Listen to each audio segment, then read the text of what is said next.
Zer deken Gastrolopithecus ire proiektu hau. Vale. Bueno, Gastrolopithecus berez orain eskola bat da. Bai, Gastrolopithecus eskola. Eta iaia 3 urte daramagu Bilboko Alezarrean sukaldaritza klaseak emoten. Ondo. Eta igual, bueno, ze berezitasun daukan eskolak, zabaltzen da bakarrik astean behin.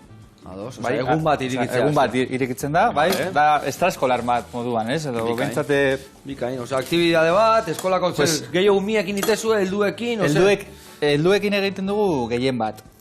Eta hori, astean behin, gai bat astero, saltsak egun baten, urrengo astean igual sukaldaritza japonesa, edo mexikarra. Aldatzen dugu astero gaia, ez?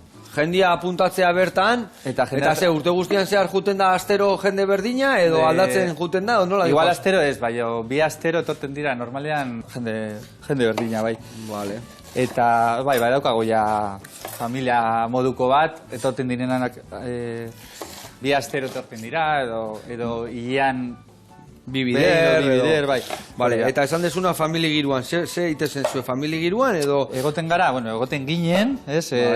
Itxi genuen aurreko martxoan, egoten ginen, 12 pertsona edo, normalean 12 pertsona, eta oso gustora, igual, etorten denez jende ezaguna, batek ekartzen zuen zeuser pikateko, edo, hau ekarri dezakete klase erdian zeuser jateko, tal. Ez da lakarze oso pizkat informal puntxu bat badakar, eta hori gustatzen zait, izatea, puntu informal hori sentitzen zarela etxean moduan, lagunekin edo, bentsate jende majuarekin, batzuk ezagutzen dituzu, batzuk berria dira, eta 2 ordu terdi egoteko super gustora, ez?